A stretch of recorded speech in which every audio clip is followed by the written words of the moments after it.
उत्तर प्रदेश में अगले साल होने वाले विधानसभा चुनाव को लेकर सभी पार्टियां अपने-अपने दमखम झोंकने में लगी हैं। वोटरों को लुभाने के लिए नई-नई रणनीति तैयार की जा रही है। साथ ही साथ चुनाव में चाहे कोई कुछ भी कहे कि जातिवाद को लेकर चुनाव नहीं किया जाता, लेकिन फिर भी हर बार चुनाव में जातिवाद देखने को मिल ही जाता है। इस बार के चुनाव में सबसे दिलचस्प बात तो यह है कि इस चुनाव में बसपा के सामने सबसे पहले चंद्रशेखर की पार्टी आजाद समाज पार्टी को टक्कर देनी होगी। विधानसभा चुनाव को लेकर बसपा की मुखिया मायावती रणनीति बना रही हैं और इस बार कुछ रणनीति में बदलाव भी किया है।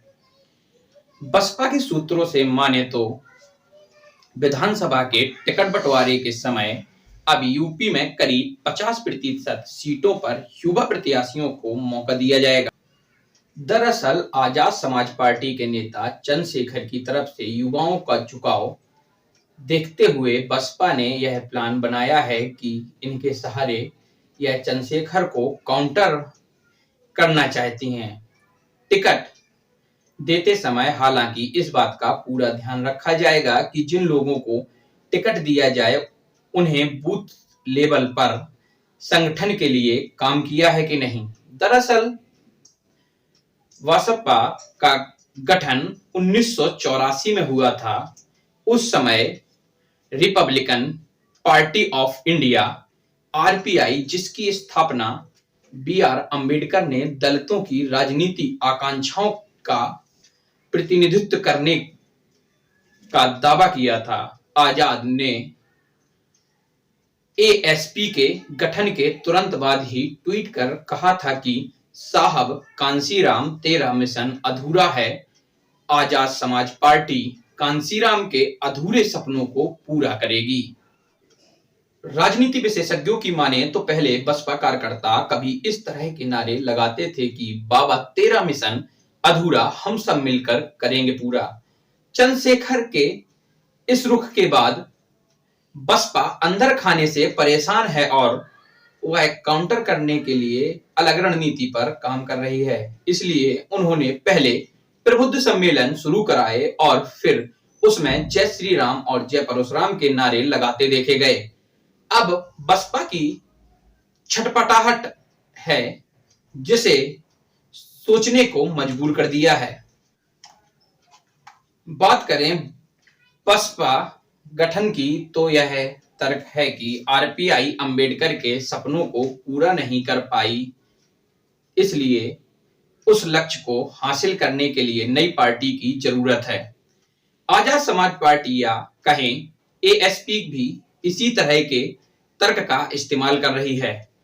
बसपा अब कांसीराम के सपनों को पूरा करने की स्थिति में नहीं है और इसलिए एक नए राजनीति दल की आवश्यकता है। ऐसा लगता है कि चंद्रशेखर उस राजनीतिक शून्यता को भरना चाहते हैं जो बसपा द्वारा उत्पन्न की गई थी। बरसों से बसपा अपने वैचारिक उत्साह और वोट शेयर को खो रही है। यह अपने शुरुआती दिनों में आक्रामक बहुजन राजनीति से दूर हो गई है और इसके साथ ही पार्टी का नारा भी बहुजन हिताय से बदलकर सार्वजनिक हिताय हो गया है। एएसपी के गठन को लेकर कुछ राजनीतिक विशेषज्ञों का मानना है कि यह भाजपा विरोधी वोटों को और खंडित करेगा और अंततः भाजपा को लाभान्वित भी करेगा। हालांकि इस दावे में उतना दम नहीं है क्योंकि उत्तर प्रदेश में 2019 के लोकसभा चुनाव में समाजवादी पार्टी बसपा और अजीत सिंह की राष्ट्रीय लोकदल के महागठबंधन ने भाजपा बाजीगरों को रोकने में नाकाम रही थी। यह तर्क भी बेईमानी है। यदि बसपा अपना समर्थन आधार नहीं बना पाती है तो दलित वोट बैंक पर कब्जा करने की हड़बड़ी होगी और दलित नेतृत्व वाली पार्टी की अनुपस्थिति में उसके मतदाताओं का एक वर्ग भाजपा की ओर जाने की संभावना है।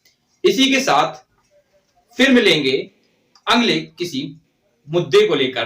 तब तक के लिए नमस्कार। ऐसी ही जानकारी के लिए सब्सक्राइब करें हमारा चैनल और बड़ी खबरों की अपडेट पाने के लिए विजिट करें हमारी वेबसाइट पर www.newscranti